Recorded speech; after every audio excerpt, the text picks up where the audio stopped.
Rotogrinders, Dean here. Dean 78904. That is the handle that hopefully wins some money tonight in the fantasy streets, the DFS streets. We're playing on Fanduel. We're playing on DraftKings. Playing some baseball. It's not a big boy slate, but there's still money to be had. A little bit different as far as the slates. If y'all are not aware, Fanduel is starting at 6:40, so it's including the San Francisco Miami game. Additionally, the Washington Cincinnati game.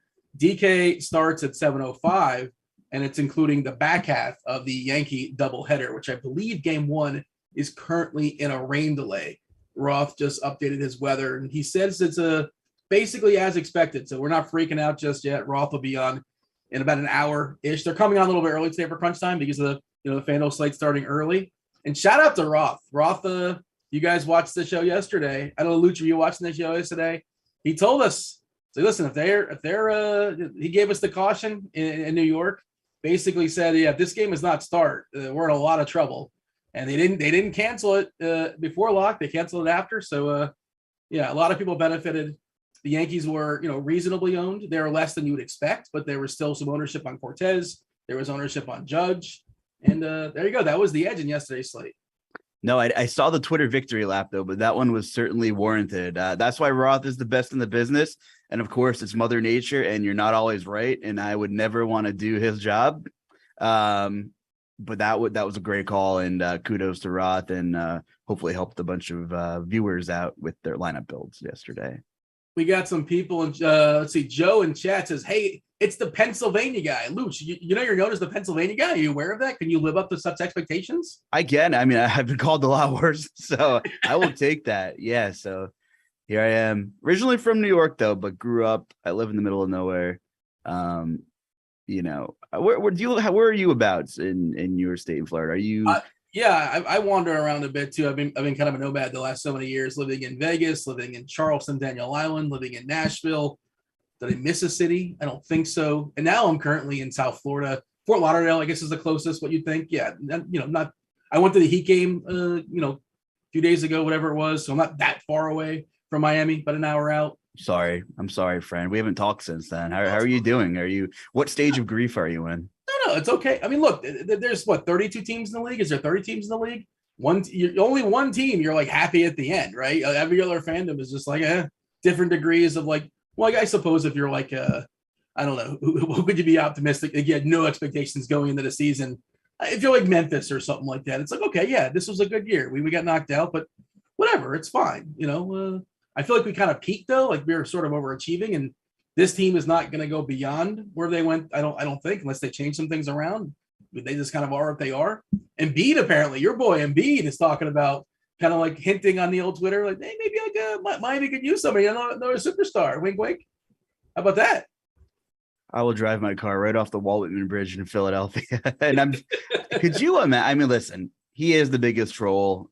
I don't think he's going anywhere, but I also know he's not happy with the way things have played out. I mean, he's been about as healthy as you could be, excluding the last 4 weeks of the playoffs where, when you catch an elbow, it doesn't make you injury prone. When you get your face shattered by that doesn't label. So, I mean, it really sucks for Philadelphia that another year of his prime window, kind of down the drain. A lot of turmoil, a lot of drama. They have their work cut out for them. And unless there are some major changes, I feel the same way about Philadelphia as you kind of felt against Miami. If Embiid was fully healthy, could have the Sixers beaten Miami? Sure. Do I think they get out of the East Finals? Probably not. No. So I know it's a baseball slate, and both major sites have blessed us with separate lock times, which is just fantastic. Love when they do this. But some games, it's like some days, I should say, it's an easy decision where, well, I'm going to fade the chalk in the Coors game or whatever. But the 640 game, and I'm probably segueing into what is going to be your job, but there's pitchers you want in that early game on FanDuel. So totally different conversations we're about to have, Dean. Well, yeah. What's interesting is that salary, Sandy Alcantara's got a big boy asking price on FanDuel. Again, he's not available in DK, like you said, and pitching it's rough. It falls off a table really, really quickly. And, I was trying to figure out how to play Alcantara on FanDuel and get Atlanta players. And I don't really know how possible. That doesn't seem likely. Like, we do live in the world of a salary cap, and all the Atlanta guys, contrary to DK, all the Atlanta guys on FanDuel are hiked up. DK, they've done this multiple times where they just don't realize or don't care that teams are playing in Coors. 11.5 as far as the total. Atlanta's got a team total above 6, and on DK we have Ozuna at 4.4, Riley at 4.7, Olsen at 4.6. I know it's left on left, but get out of town. Adam Duvall, if he cracks that lineup, which he should, is 2.6K. Like, it's really easy to get Atlanta stack and like the two best pitchers. That's not that hard to do.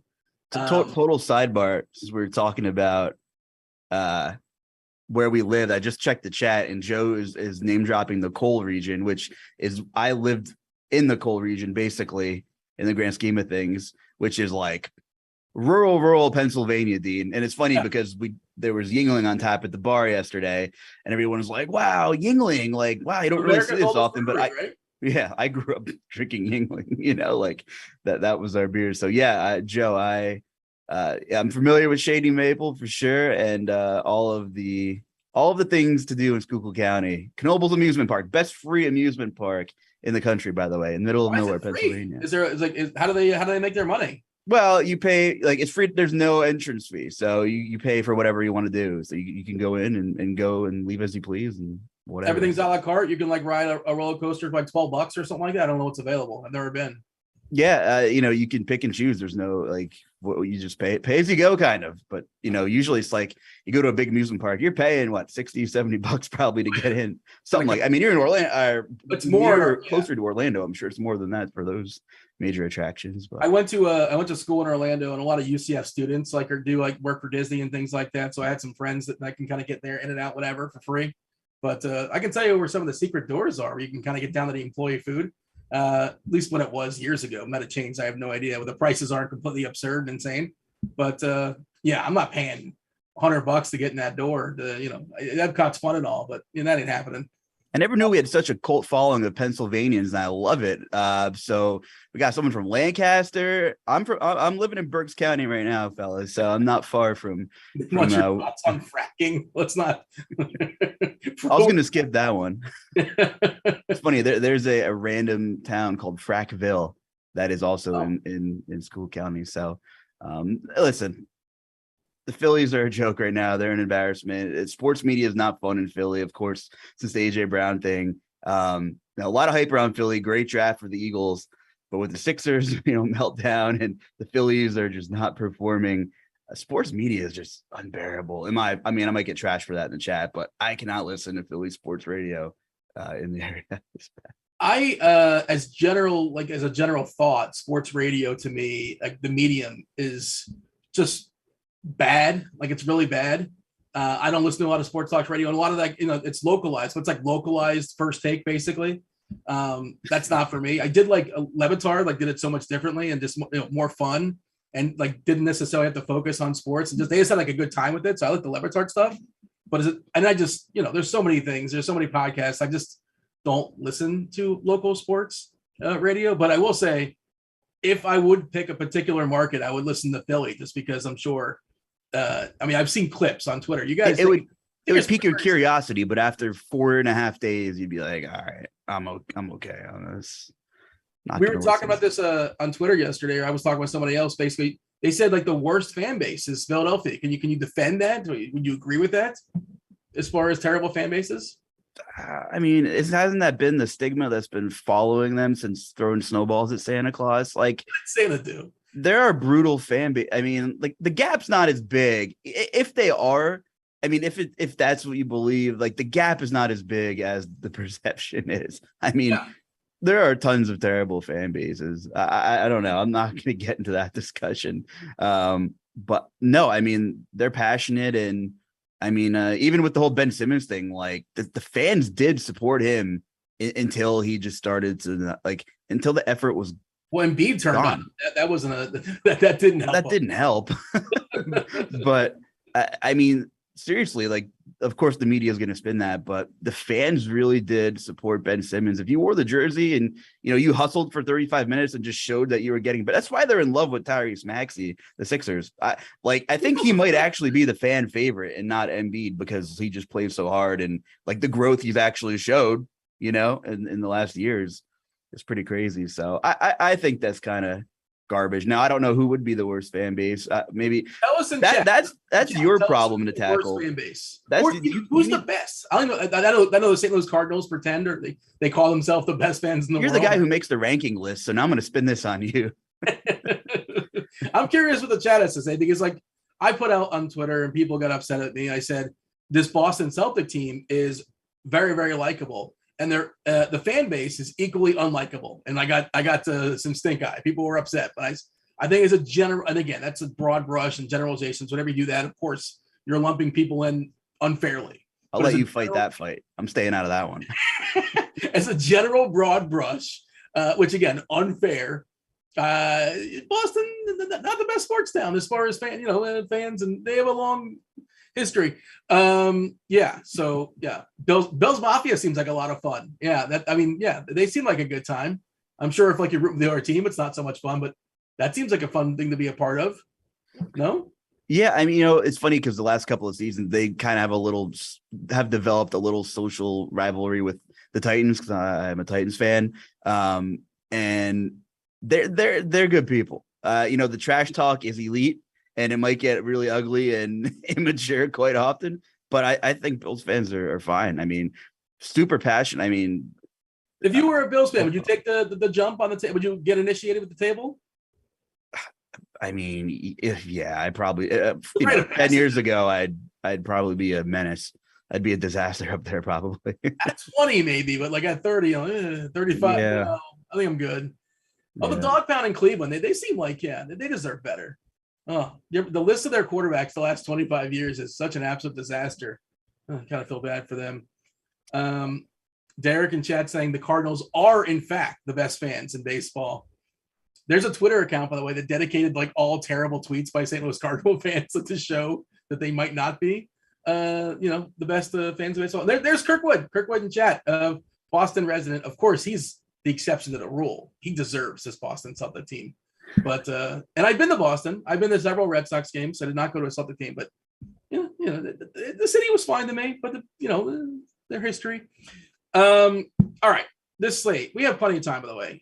We're going to talk about the slate. We'll talk about whatever the chat wants to talk about, whatever's on your mind. But it's really, really straightforward, right? The pitching isn't spectacular. Sean Manaea is not like incredible, but he's the best pitcher available on DK. And I'm going to have too much of him. He's projected to have 54% right now ownership, which is massive. That's just too many, right? But who else? You got to roster two of these dudes. Next is Jamison Taeyang at 25%. That game is currently yellow according to Roth, so we should. Well, we'll see. I'll let Roth speak on it. Gonsolin at 9.1K is the next Kai as far as ownership. Is that right? No, hold on. I'm not organizing this correctly. Okay, yeah. Liberator, the rookie prospect for St. Louis against the Cubbies. Neutral to positive weather there in Chicago today. That's going to be the common build on DK. Manaea and Liberator, top 50 prospect in baseball, depending on where you're looking, one of the top 2 or 3 prospects for St. Louis. And this is where we're at. Do you want to speak on Manaea and how enthused you are rostering a 54% projected ownership Manaea on DK on FanDuel? it's not going to be that high because you got Alcantara, although he's got a big boy price at 11K. He's 21.6, but you also can roster yourself some Alex Wood at a reasonable price against the Marlins. He's probably the guy that opens everything up for you on FanDuel at 7.4K. So I guess I don't want to jump around from site to site, but let's first talk about Manaea. What's your thoughts about Sean, who's going to be super, super chalky today? Yeah. So if the weather is decent in New York, like if they play the second game, which sounds like they should, when I started, it's not going to start on time, but I think Taeyang is the tournament play. I like Manaea in that matchup. I like that Yelich is a lefty in that lineup. He posed and Tellez, they pose the biggest threats to break something open. He's the cash game play at that ownership. I'm playing the chalk pitcher, but I'm coming around to playing Taeyang. There's a lot of strikeouts in that Angels lineup. Ohtani and Trout are obviously frightening, but the top 4 projected hitters in that lineup, Taylor Ward, the best player in baseball, Ohtani, Trout, and Walsh all have at least a 25% K rate dating back to 2021. So there's a lot of at-bats there. And if Marsh is in the lineup, massive K rate, 30%. Velasquez, former Yankee, massive K rate, decent sample size. And I'm using plate IQ. And of course, you have to take some of the sample sizes with a grain of salt with some of these K rates and some of these guys. But, they're power bats that strike out, especially at the top. Kind of like Atlanta. We've been picking on Atlanta, and that's who Alcantara had his breakout game against.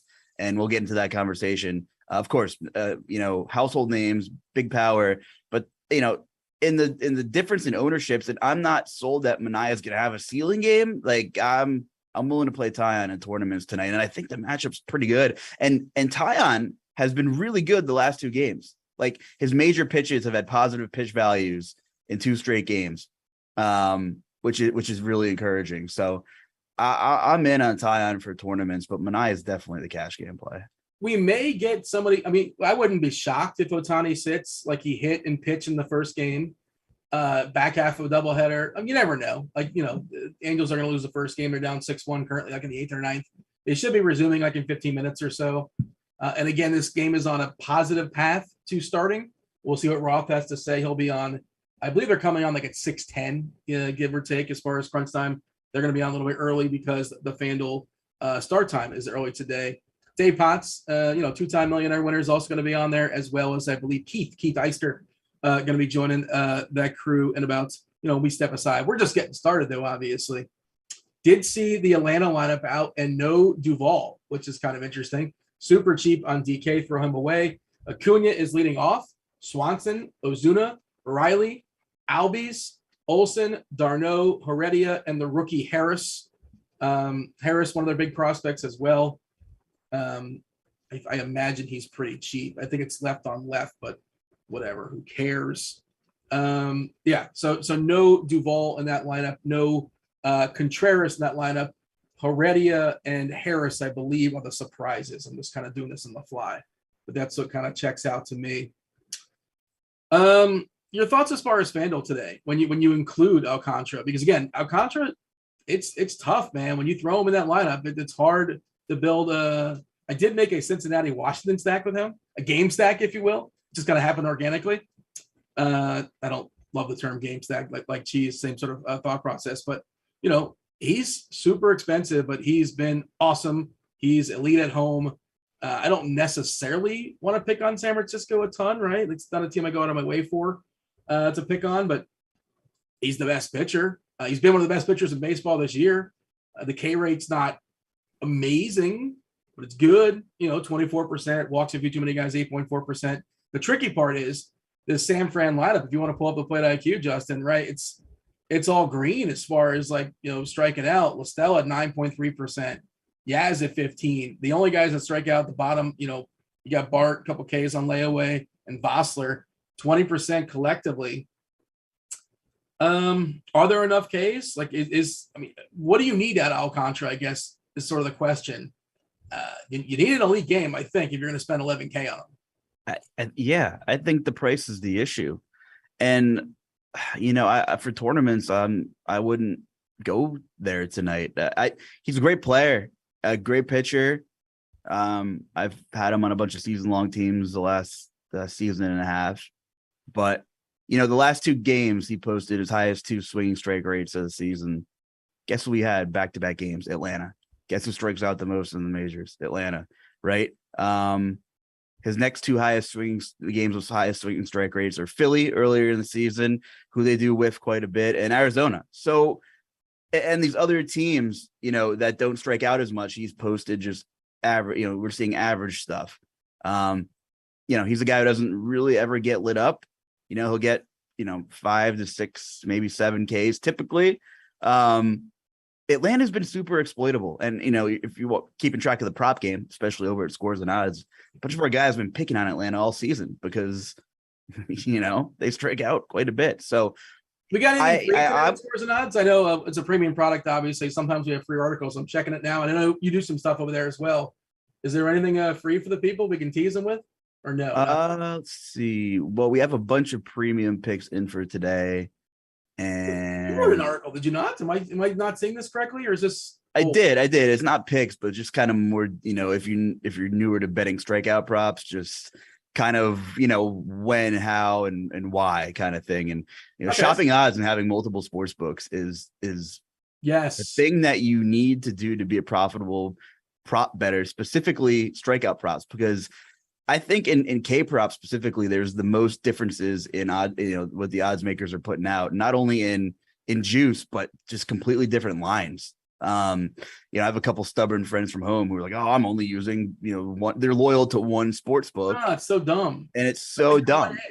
It's so bad. So, so cool stuff there. We have some good premium stuff in. Grant threw a bunch of good stuff in today. Keith, who's coming up in crunch time, does a bunch of great stuff for us, bunch of prop picks. Nicoleta wrote a game preview and a free pick for the Mets Dodgers game. So definitely check that out over there. So that's the freebie for today. I think you were kind of alluding to the fact, is the price tag too high? And you know what? He might have a fine game. I mean, it's very reasonable that he is not optimal. He could pick up a quality start and a win and maybe not be optimal, right? Like that might not even get you 6 innings, gives up 2 runs and strikes out 6. Like, do I need that? No. Like, I'm going to get something comparable or better from the likes of Manaya, the likes of, Wood is the guy that really opens stuff up. And if you use optimals, if you use things like that, it's going to give you Wood and all the Atlanta bats. Like that's the thing on Fanduel. After Manaya, where are you going? Where are you going in between Manaya and Alex Wood? Like I said, you're stacking I stacked the Washington-Cincinnati game. That's what I made with my Alcantara lineup. Just want to pick on a couple bad pitchers there with a couple bad offenses, but it's a good ballpark at least. But salary is a thing, obviously. He's not available on DK. If he was available on DK, it'd be a different conversation maybe. And that's what makes Manaya even more popular. There's no Wood and there's no Alcantara, and you got a roster 2 on DK. So and the pool drops off the table really, really fast. Do you think Wood, like chalk Wood, is a good move to roll out there against the Marlins on FanDuel? Then you're probably going to be pivoting to the cores, and then everybody else sees the same thing. So you're probably not supposed to do that. Yeah, I'd rather play chalk Alex Wood than probably use Alcantara tonight on FanDuel. And I would just not play. Yeah, and I would just not play. I probably wouldn't play cores with him. I think it's a good spot for Wood. And he's a guy who realistically could also go 6 innings, 2 earned, 6 Ks and be great at 7,400. We'll take that. So I think it's fine. We haven't projected at about 30%. If it creeps up, it might 40, then I'm pumping the brakes probably. But tonight specifically, small slate. I have no problem playing Alex Wood and just throwing a different stack in there. Also, should note the Yankee, the back half of the doubleheader game, that is not on FanDuel. So FanDuel's got the first 2 at 640. DK is not. DK is including the back half of the Yankee Angels doubleheader, which I think they're about to start like the 9th inning or something like that in that game. So they should be done with that in plenty of time, and we should be getting lineups. I assume the Angels are not coming back and not putting up a 5 spot in the 9th inning. So we should get lineups hopefully in a half hour or so, see what's going on there. You see the power of the stash of Cortez. Cortez spun another gem, and Matt Carpenter, somewhere Cheese is smiling. Matt Carpenter banged out another homer. I don't know if you've seen Matt Carpenter's stash these days, but it's glorious. Of course. That's one player I never thought would be in a Yankee uniform, and he's turning back the clock. He's leading off. Sure. I joked about Franchy Cordero leading off for Boston. I was like, what is this guy doing leading off? And Yankees roll out Matt Carpenter and he hits a bomb. What do I know? Crazy stuff. What's notable? I know we kind of touched DK, but Weather Edge kind of favors the second game, with a slight edge for pitchers too. It looks like, according to Roth's Weather Edge tool here at RG, that winds will be blowing in. Pretty big sample size, 100 plus games, and looks like a minus 11%, whatever you want to call it, decrease in home run potential, ERA, total runs. So not like a massive bump or like factor. I mean, we saw a small sample size Weather Edge game go bonkers last week when Roth put that Diamondbacks Cubs game out there. But good to see, if you're interested in Taeyang as I am on this slate, we'll take that for sure. Coors has been Coorsing too. Like, at Coors like crazy yesterday. The Marlins put up like a 15 spot in the first game. They put up 11 or 12 in the second game and lost on a walk-off homer. Coors is doing its thing. According to Weather Edge, though, it's basically, I think it's just a standard, a little bit of an upgrade. 173 game sample. We've seen a boost in homers at 11%, a boost in runs at 9.6%. So slightly better than it typically is. Alternatives, right? Other pitchers we can consider. Well, first of all, do you have a take on Liberatore? Because I'm in on it. Like, he's a good prospect, and he's cheap. The tricky part is he's pretty heavily owned. This is more of a DK thing as an SP2. I'm fine with Taeyang as well. I think Gonsolin's just kind of an overspend. The Mets are really good, and Gonsolin's typically not a guy that's going to go terribly deep. And they're good, and they don't strike out, which is a bad combination to pick on. I see the chat's asking about Keegan Thompson. You mentioned picking on the Braves, like the Braves strike out a lot, but I'm not going to roster what's his name? Gomber. You can have Gomber if you want him. I know that's not what you were saying. You're just going to talk about the Braves striking out against Alcantara. We just run out of names. Like, there's nothing. What's left? What do we got to 18% Jordan Lyles. Like, we're not excited about that, but you're just hoping to survive. And Chris Flexen doesn't strike out anybody.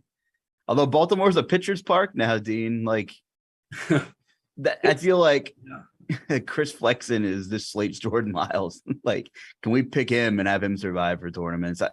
I see Keith has Keegan Thompson as a conviction play, so definitely stick around to hear his take. Keegan Thompson's a good pitcher. Like, not super stretched out. I don't think he pitches more than 5 innings tonight. Again, could he outscore Lyles and Flexen at half the ownership? Yeah, he could. We talked about the Cardinals and their great fan base. They also don't strike out a lot. So it's just it's kind of a morose slate here. So you're gonna get what was that? What's up? What was the adjective you used there? Morose? Morose? That means bad, right? Where's my? Come on, Dean. You're smarter than me. Devin's gonna jump in. Devin is he's got a lot of words. He has big words. He probably knows that word. Morose. It sounds familiar, and context clues tells me like bad, but I don't think I know what it means off the dome. All right. Happy belated birthday, by the way, Devin. So now I'm Googling Morose. Go ahead, continue. I didn't mean to interrupt you. If it's not suitable for air, don't let me. Oh no, this isn't like everybody get on Google now. Sullen and ill-tempered is what I'm seeing. That works, right? Sure. It's a terrible slate for pitching. All right. How do you feel about his ownership? Are you willing to eat it? Or are you willing to take one of these morose pitchers for tournaments and make it work? Can you use that in a sentence? Well, what's the nation? Country of origin, please. There we go. Yeah. So now this word just stuck in my head. I'm going to find a way to get morose into the rest of the conversation. It's just, I mean, it's just kind of gross. And yeah, so talking about, you said you like Thompson as an SP2, and I mean, I don't know. Conviction plays, and I'm going to guess, I don't want to speak for Keith, but I'm going to guess that he just had to pick somebody. How much conviction can you show about him? Yeah, I don't know. Not a lot. I think Taeyang's my guy. If I'm playing multiple lineups, do you want to separate Manaya and Liberatore? And I don't know. God, it's tough because the Cubs strike out so much. The ownership number is terrible. You got to use the tools here at Lineup HQ and separate. Like, I'm not playing him. I'm not playing Liberatore with course with those ownerships. They're just Maybe you're playing the back half of it or something like that. Yeah, I mean, yeah, okay. That's well said. Well said. But in just terms of failure and success at high ownerships, it just doesn't make sense to do that. By the way, I do want to mention we give away premium stuff every single day. Today, PGA and NBA Discord channels. The premium channels are free. We talked about it yesterday. We have some non-premium channels like Cheap's Prop Shop, amongst other places. Also, the live stream chat channel, which guess what, chat? What's up there, chat? YouTube, hit that like button, subscribe, turn on those notifications. And we appreciate you all talking on the YouTube. You don't even you want to talk, by all means, go talk in the live stream chat channel on Rotogrinders Discord. But here's some encouraging news. You can get yourself, we gave it away yesterday. We're doing it again. We're running it back. Hit the bell. Just hit the bell in the rotogrinders.com/Discord. Go to the live stream chat channel. That is a free channel. Hit that bell, and one person randomly is going to get themselves 1 week free of RG Premium. I see somebody there talking about, well, I need projections. Well, hey, this is how you get projections. You're talking about, like, because we're giving away some stuff and not necessarily projections today. You can get it for free today for the next week. Not just for baseball, but for basketball and for MMA and for golf, all the sports, anything you think of F1, with the exception of NASCAR. That is an a la carte piece. But again, you go to rotogrinders.com/Discord, go to the live stream chat channel. That is a free channel, premium, non-premium. Click the bell, and one random person will get themselves 1 week free of RG Premium. You can use yourself some the old Lineup HQ, the Plate IQ, the Optimizer, the umpire data, and anything you can think of, you can have at it. Also today, PGA and NBA, the premium Discord channels are free to everybody. So feel free to jump in there as well. Do you play PGA or no? Sometimes. I didn't play this week though. There's a bad DQ. I saw on Twitter there was a bad DQ with Matsuyama today because of something on his club. Okay, I was like, how do you get disqualified? You do something goofy, or you write down the wrong score, or something like that? I thought that's just like a penalty. They just threw him out of the tournament. That's what Twitter told me, so it has to be true, right? Twitter has not been wrong since like 1972, as far as I can tell. But tough luck for him because he has had like health issues in the past 2 months, so he's also withdrawn a couple of times. So he is certainly not a DFS favorite right now. He's in timeout, I think. Yeah, I know there are some guys that are notorious for withdrawing, and it's tricky with that. But some guys have back issues, or some guys are also just not doing good in the tournament. You're like, well, what's the point? Let me get out of here because I'm going to miss the cut anyway. It's not my sport, but I've seen people talk about it as well. But all right, let's. I want to talk about more pitchers. I really do, but who do you want to talk about? Like we lipstick on a pig. That is like Jordan Lyles. Can you play Jordan Lyles? Sure. Are you excited about that? I don't think so. Gonsolin, I guess you can play him. He just feels really overpriced to me. I'm not happy to play Hauser. I don't want to play Taijuan Walker. I don't want to play any of these guys. But then I think if you're playing 100 lineups or 50 lineups, I think you mix them in and just set some build rules. I don't see a super high ceiling on the slate, and it looks like the bat kind of is kind of leaning towards the same thing here. The longer we're going to be on the show, the more inclined I'm going to be to play Chris Flexen, and that is just awful. You can do it. Like you can, but you don't feel good about it. But what do you want? What do you want? 11 points? What do you want out of Flexen? I mean, if you know what, I just want him to do what Jordan Lyles will do: survive. Maybe get a win, maybe get 4 more points. But the bottom of the barrel here, Detmer's at 8,600 is egregious. There's no upside there. Scares the living hell out of me at Yankee Stadium as well. Ian Anderson at Coors, a guy who just hasn't really figured it out so far this year either. Strikeout props at 3.5. So he's not on my list. Taijuan Walker is so bad at baseball. Hold on. He's fabulous at being bad at his job, as you would say. So against the Dodgers, people are going to throw The some thing darts, is, like, he's been good. Like on the surface, his ERA this year is 2.83. He's a magician, right? But he's a magician. His homer in the fly ball is 5.7%. Like that seems like he's been really lucky in that. He's got a good ballpark to pitch in, obviously, to subdue homers. And his left on base percentage is about 78%, a little bit above average, and the BABIP's at 270. So like he's been lucky. And also like 508. I mean, he's been lucky for sure. The ball's still getting hit hard. The ERA is almost at 5. The K rate is at 13.2%. He's just the BABIP gods have been on his side so far this year, and we've seen this before out of him for what it's worth out of Walker. I think it was last year where he was phenomenal on the surface, but like we knew the regression monster was coming. Maybe it comes tonight. Maybe get him and Alex Cobb in a room together and just like see what's happening. Two just not like that poor guy, so unlucky. And Taijuan Walker has all the luck in the world right now. So when we talk about bats, I'm going to be talking about full stack in the Dodgers. And Taeyang, do we have a final thought as far as Taeyang? Again, as of right now, it seems like we're on track to being, yellow, and the game will play there in New York. And again, Roth is going to clarify that when he comes on, give you much more clarity on that and speak to that. But let's just talk about it as if that game goes. Where is Taeyang? Because for me, he's like 2 or 3. It's like he's a possible SP2 for me on DK. Yeah, I mean, I think you can start. I mean, if you don't want to play Manaea, I think you can start your Bills with him. He hasn't cracked 100 pitches so far this year, but he's thrown over 90 in his last 2. He's been really efficient, though. He's only walked 5 guys this season. So, he's going to throw strikes, which means the ball can get hit sometimes, too. But a lot of K's, not Angels lineup. If he gives up a solo bomb or 2, I'm okay with that. Weather Edge kind of likes it for pitchers. So I like him quite a bit for tournaments, team. We have some umpire data. Extreme hitters umpire in the Liberator Thompson game for what it's worth. Otherwise, everything is just neutral or just a hitter. No more extremes. We do have several games where there's no umpires established just yet. That will be, Detmers and Taeyang. They're just going to rotate, right? Don't we know? They always rotate, but clockwise or counterclockwise. We should know based upon the umpires in the first game. I don't know. We'll figure it out. I imagine we'll get that before lock, and we don't have umpire just yet as far as Walker versus Gonsolin. Give me your final thought as far as pitchers today. All right.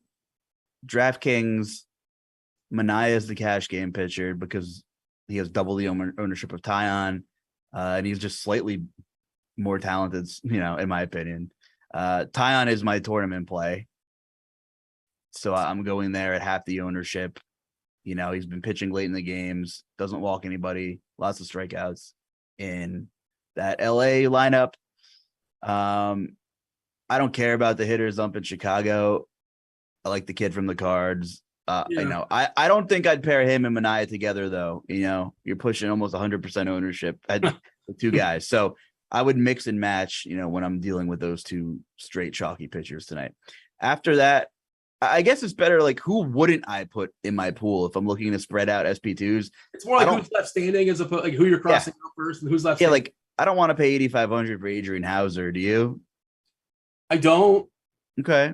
I mean, would you? I mean, there's a lot of things you don't want to do on the slate, Dean, but, I'd rather pay $2,000 less for Lyles or Flexen. And I mean, there's a difference of like less than 2 points in projection here. So I'd rather just get Hauser out of my pool, hope one of these little gas can guys can survive, or, Keegan Thompson, he just has to survive too. So Detmer's at 80, Detmer's at 86 and Hauser at 85 is kind of like a price upside thing. Too expensive. I'm not going there. So Detmers and Hauser are out of my pool, as is Ian Anderson and Taijuan Walker and Gomber. So I'm Xing all those guys out. Brandon Crawford was scratched, and there's a player named Walton who's playing shortstop. I don't know who that is. Who's Walton? Am I missing somebody? Yeah. Who is Walton? I'm typing it in. I don't even think he's in the DK player pool. I just see like he's like in the lineup, and maybe it's a rookie I'm unaware of. But... it's Donovan Walton. of the famed Donovan Walton. He was a Seattle guy, I think, at one point. Okay, just sort of, he's 28 years old.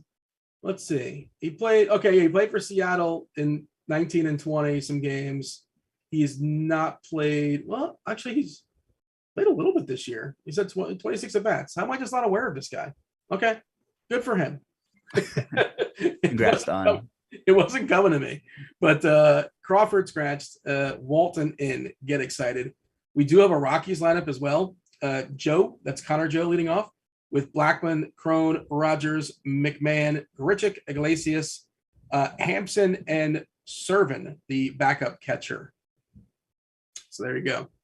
I think we have all the lineups with the exception of the Mets and the Dodgers, which play later. Of course, we don't have the Angels and the Yankees because they're still playing game one if you're playing on DK tonight.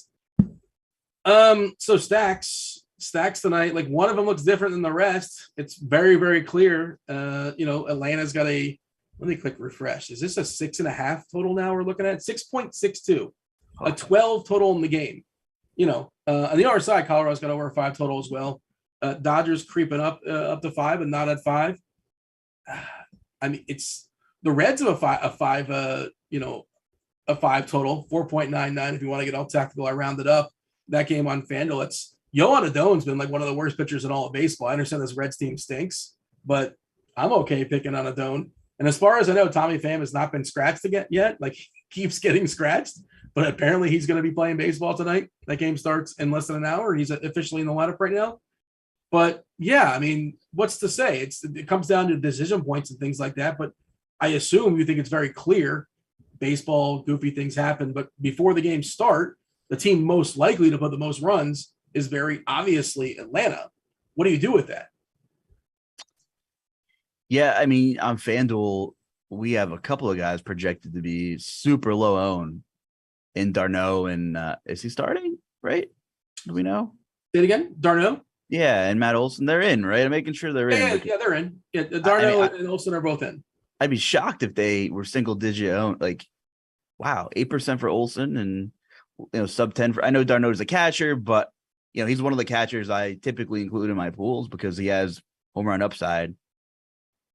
So now that was the guy they moved into San Fran. Thank you, Chad. I appreciate that. My bad. Donovan was already in. Estrada's the guy that jumped into the lineup. So go ahead. Yeah, great news. Still doesn't incline me to play Sandy at that price, I don't think.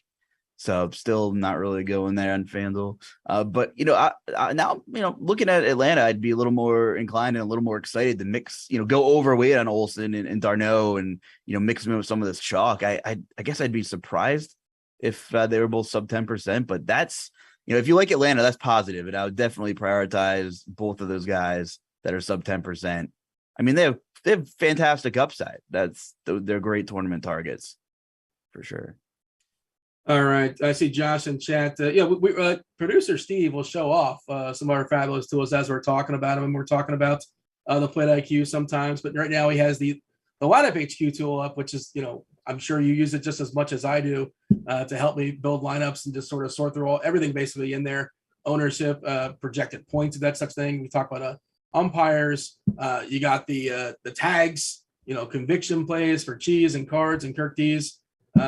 I just saw Josh in chat was asking about DK or FanDuel. Yeah, Steve's gonna flip it up. He'll jump from site to site and show the people what they have. Of course, again, if you want this at your own leisure, just go to rotogrinders.com/Discord and go to the live stream chat channel and just click that bell. I'm not sure if it's a bell. I don't know what it is. Devin was giving me a hard time. What is that symbol that you hit? You just hit the thing and it turns it on, and now you can randomly get selected to get 1 week free of RG Premium. Of course, you can buy it too. You can do that. That's cool. We appreciate that. But you can win it as well. Rotogrinders.com/Discord. Go to the live stream chat channel and just click that symbol, bell.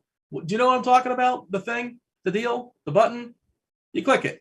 You hit the thing. I only know what you tell me. All right. That's all I know. Give me your favorite offense away from Atlanta. Let me think about this here. And just away from cores in general, could we just do that? Okay, yeah, we can do that. Now where do we go? Who do you like? Because we should like some spots because we don't like any of these pitchers really. It's the Dodgers. It's the Dodgers. Like, I would want to take full advantage of these low ownerships pretty much everywhere. I mean, it's a night on what? How many games do we have? 6. Trey Turner and Freddy Freeman aren't even projected to crack 20%. Now, keep in mind, our ownership projections are just a very broad, representation of what they could be. If you play the more higher stake stuff, a lot of sharper guys, the ownerships are always bumped up a little bit more.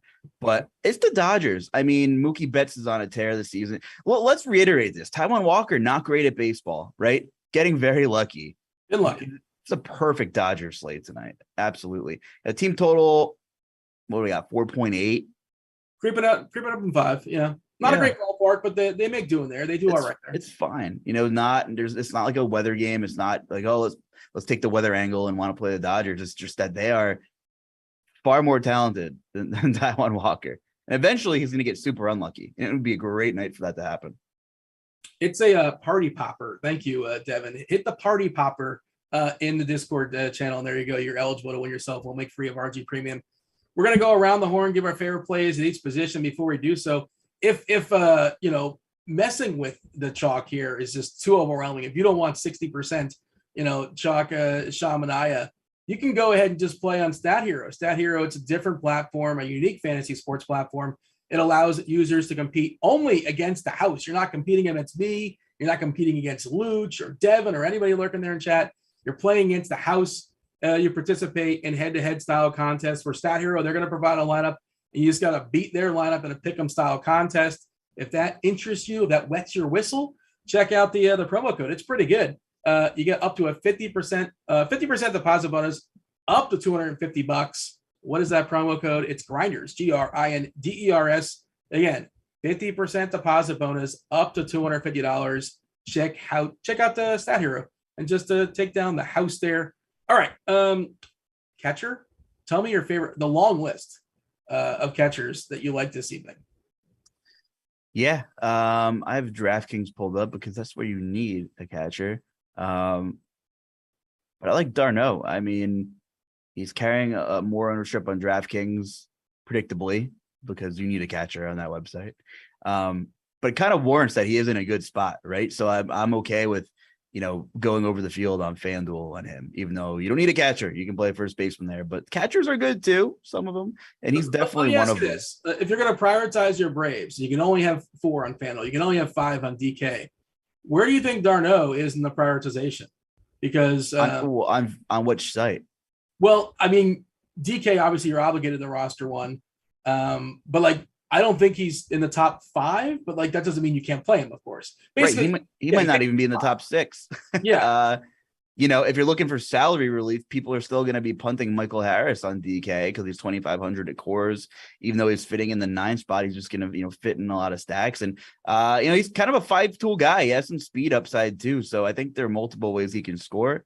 I don't know if the public's going to be ready to be backing him. He's only been up for a couple of games and he hasn't really been great, but he was playing really well in the minors. So you're right. I don't think he's top 5, which is fine. I mean, it's, I like these low owned Braves and I think, you can take advantage of them with the Dodgers, but I'm okay with what is he? 19% on DK. I'm okay with that, I guess. Our guy Rutschman kind of really hasn't figured it out at the plate yet. Highly touted prospect, arguably the best in baseball. Chris Flexen strikes out nobody. Rutschman's going to put the ball in play tonight. He drew more walks than he struck out in the minors, I believe. And, that's big. He's a fantastic hitter. I'm getting Joe Mauer vibes, watching what he did. Obviously, he's like a week into the pros, but that's the kind of hitter he could be. So I do like Rutschman quite a bit, a little bit cheaper than d'Arnaud. After that, I'm playing some stat games here. You're paying for Will Smith, but I think it's a great night to attack Taijuan Walker, kind of like we were talking about. So those are a handful of guys that, I'm targeting tonight for sure. You see who's playing baseball for the Padres tonight? Sean Manaea? Well, I mean, amongst other Padres. There's one that just stands out. It's like, oh, this guy, I forgot he existed. Is this a Robinson Cano question? No, but Robinson Cano refused an assignment in the minors, so he's become a free agent and basically okay, forced to retire. I saw that he was treading water, and then I didn't see he refused the DFA. So no, but I'm guessing this guy might have taken his spot. I don't know. Nomar Mazara. Wow, he's 2K on DK apparently. Oh God, name drop. Let me see if I can find. And yeah, he's 2K on DK, and we know he's got a ton of power. Somebody in chat said he has got 2 homers against Hauser, the old BVP, and he has been playing in the minors this year. BVP. In the PCL, the Pacific Coast League, which I'm pretty sure is leans as an offensive league, if I remember correctly. 7 homers. So he's got, he's been showing it off. And historically, he's always been a big power guy. Just, strikes out a good bit. But okay, I don't mind that as like flat out punt. I just had no idea that he was going to be a thing tonight. No, I didn't think he'd be a thing anymore. Decent hitter at one time, like you said. Yeah. If you need, he's probably on the right side of 30 yet, right? I would set the over under 30 on Mazara. What would you think, over or the under? Slightly younger. Then again, the last 2.5 years were like a blur. So he's man, I guess 27. Wow. Yeah. He started out really young, didn't he, for Texas? I just don't know if this is I guess, but this might not be a slate where you need that salary at hitter. Just because we don't know, like we don't love the ceilings of these high priced pitchers, right? I'm playing Taeyang because there's some strikeouts in that lineup, and he is projected to be half the ownership of Manaya, right? But like, are there 35-point ceilings today? I don't know. But if I want to get bats, and if I want to get some other big bats, I don't mind it. I'm okay going there. I get it. I mean, I wonder if doubling down. I mean, you could double down at pitcher and play. Now, can you play like Keegan Thompson with Liberatore? Could you do something like that and get the bats? I mean, if there are no ceiling games and you pick the right 2 pitchers that survive, I think you can go like double pay down at pitcher. But just talking about the Padres and Mazara, as much as I was like poo-pooing on Hauser, how I don't want to roster him at 8,500, he doesn't have a good strikeout rate, but he is a fantastic ground ball pitcher. It's boring, but he keeps the ball on the ground. So like, I don't really want to one-off guys. Fly balls. He's given up 0.58 homers this season per 9. Home in the fly ball rate's pretty lucky at 7.9%, but the ground balls are close to 50, like you said. So yeah, I mean, sure. That's his skill. He's got one skill. There's a skill. You can get some ground balls. So I'm not going to strike you out.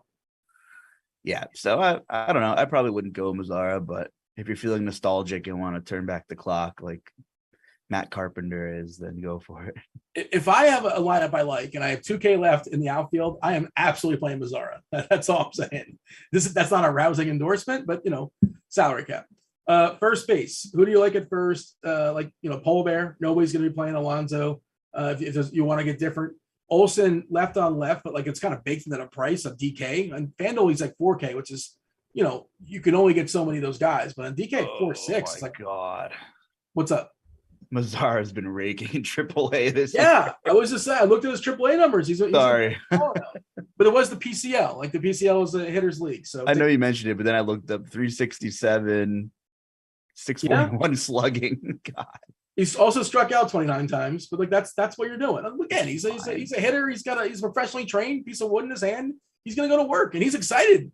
Piece of wood in his hand. He's going to work. He says yes. God, I guess you could talk me into punting him, but Hauser keeps the ball on the ground a lot. We'll see. Let me see those Mazara screenshots tonight when he goes yard twice. I will have him in at least one lineup. I guarantee you. Like I don't make a lot of lineups. Just it's viable for sure. Stuff. Yeah. Right. And I'm not afraid of Hauser. Who do you like at first? We talked about Olsen again, left on left, but who really cares? And like he's kind of cheap, very cheap on DK. Fanduel a little trickier. Corona on the other side against Anderson. Why can't we play the Rockies too? Sure, of course we can. We still get Voit really, really cheap on DK at 2.8. I know he's like been down this year, but there's still plenty of power in that bat. Who do you have at first? Freddie Freeman, favorite play. Love the Dodgers. Again, I feel like I'm like beating a dead horse, but that's where that's where I'm at. Matt Olson carrying a little bit more ownership on DK, but I think he's a good play too. We talked about these pitchers and just surviving, but I like Mountcastle. I think Baltimore, and I know they pushed the fences back, and now it's not a home run derby fest every game. But the ball is going to be put in play, both sides of that game. So I do like Ryan Mountcastle, super cheap, 2,800, and he's only coming in at 10%. Now he's only eligible at first base. I think at one point he was multi-position this season, or was it last season? I don't know. But obviously, premium position here, a lot of power, a lot of upside to break the slate pretty much everywhere here. But for me, it's Freeman. I like your Alonso call as well. You can play him on any slate. Freeman, Mountcastle, Olson, and of course, I want to throw Mancini into that conversation as well. Who do you like at second base, the old Keystone position? And again, Albies is going to be the guy that's going to pop eventually. This is why I was asking about like prioritizing the Braves, because like I have Albies ahead of Darno. Doesn't mean you can't play Darno, and you shuffle your Braves up, and everybody knows that Albies is a better play than Darno. 5K on DK, which is not unreasonable. Switch hitter, historically better versus lefties, so you got to like him a good bit. But everybody else sees the same thing. Give me the pivots away from Albies. I assume you think he's good. I don't mind Morel, by the way, against Liberatore. Some power and some speed leading off there for Chicago. The price is still pretty much in check as well. But otherwise, what do you have for me as far as second? Yeah, it's just a huge ownership number on Albies, and I know a lot of Atlanta is going to be carrying that. Yeah, I mean, he's the cash game play for sure. I like LeMahieu. Detmers has been a roller coaster ride there, and LeMahieu, who's projected lead off, like you said, second leg of a doubleheader. Maybe we get a surprise person. First game's over, by the way, just so you know. Okay, so we need to see a lineup, but I think LeMahieu's a decent pivot. I don't mind your Morel call either, but it's just a position I'm not in love with at all. There's not a lot to offer here. I mean, you could talk me into an Odor, one-off or mini stack here against Flexen. There's still some power in that bat, yeah, and it doesn't hurt much as far as the fence is there, because he's a lefty in Baltimore, and it was the left side of the field, left field they manipulated. So in theory, that's not as much of a hindrance for him. But there's not a lot. There's not a lot to love. No, it's both Yankees, I think, and I think it's Gavin Lux, and I'm like going to bring a Dodger up at every position probably. Yeah. But those are my favorite options outside of Albies. Albies is a clear-cut option here. Like, let's not, the only reason we're like, we're trying to find a pivot for tournaments, but if you're different elsewhere, or you get a Darno in your lineup or something, like I'm totally fine with playing Albies. He's on paper the best play at the position. Hampson's really, really cheap on Fanduel. If you're playing over there, he's 2.5K. He's 3.2 on DK, which is still decent. And Rogers is 3.9, which is a pretty reasonable price as well. Batting cleanup for Colorado against Ian Anderson, who we're just not afraid of. Third base, it's the same deal. Like, you got to lead with Austin Riley, platoon advantage in cores, lots of power in that bat. And again, the price is kind of goofy on DK. Like, he should not be 4.7 in my estimation. I think he should be, at least 5-ish something. Eugenio Suarez has got a pretty good price of 3.9K. If you want to spend up on guys like Machado or Arenado as pivots, I'm good with that. But I imagine you like, and then there's the leprechaun, Justin Turner for the Dodgers, who's like kind of had he's been rough so far this season, but Fanduel, I think he's still like 3K over there. 4.7, whatever. Maybe he's getting old. Maybe he's getting kind of beat up. He's just, or maybe I haven't looked at see like if he's been unlucky, to be honest, but he feels like he's been scuffling this season. Well, what's your thoughts as far as Turner? What ways they'll get away from Riley? Yeah, I mean, I have similar answers. Dodgers, Yankees. I don't mind maybe one-offing Suarez. I think maybe stacks in this Seattle-Baltimore game will pick up a little bit of steam just because there are two pitchers that aren't very good. So I don't mind Suarez. He just strikes out so much. But don't forget, Jordan Lyles gave up 37 home runs last season, I think. So that seems like a lot. Yeah, it's a high number, Dean. So, and the same token, I think like going back to second base, like you can play Adam Frazier in stacks. He's a guy you want to play in stacks though, because he doesn't really have power upside. So these could be like sneaky tournament stacks tonight. We talk about these pitchers, who's going to survive. Well, there's a decent probability that one of them does not. 1.11 homers this year for Lyles as far as yielding per 9. Last year, 1.9 homers per 9. So yeah, that's not been as bad. I still don't think he's great. And like people are going to roster him somewhat just because he's cheap and you sort of close your eyes and you hope you get to those 12 points or something like that. But yeah, again, we keep saying it's really clear cut, like the quote unquote obvious stuff as far as this slate. Jump into shortstop. Guess what? It's probably Dansby Swanson as the best guy when you factor everything in. Trey Turner, if you have the money, for sure, of course, pivot on those Dodgers. He 24-game hitting streak now. Good for him. Congratulations.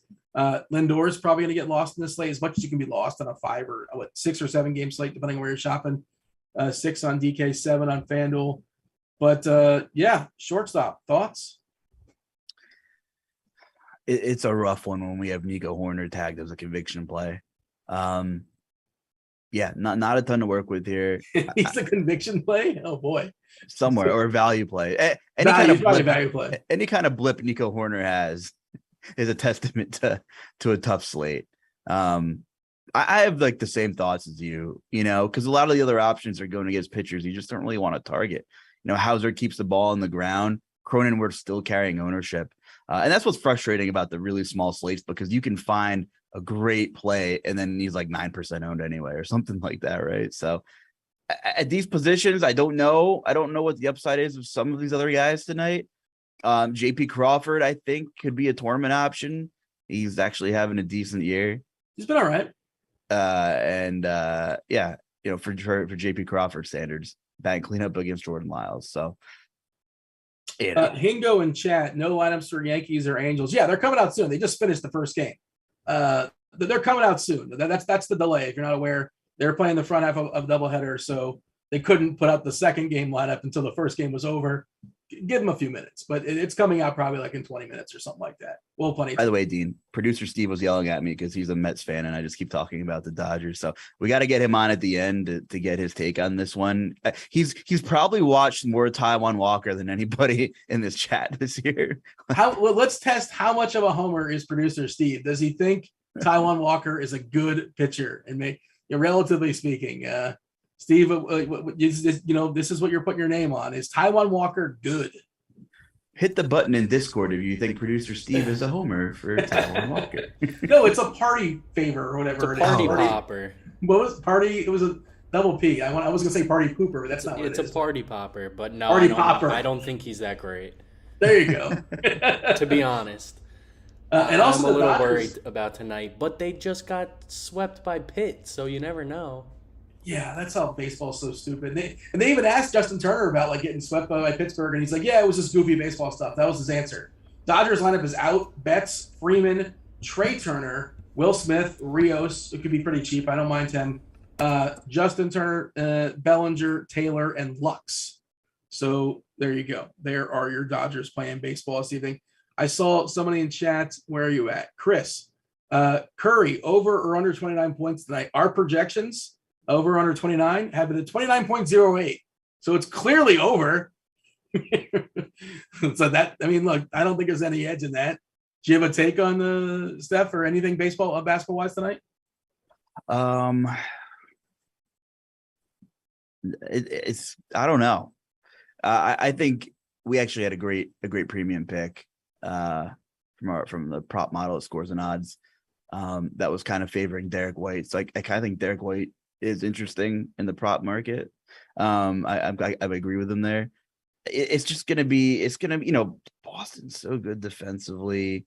Golden State's good defensively, but they're just they when they want to run when they can, like that's where the difference is. I'm wondering like if Al Horford or Bobby Williams are gonna get lost in this series. Like can they run one of them at the 5, or is it going to be a detriment to them, or is it going to help them, or are they going to go super small when Looney's off the court? Like You can maybe see some I'm making up names now. Some Jason Tatum, small ball stuff. The adjustments are going to be fascinating in this one. I really do think so.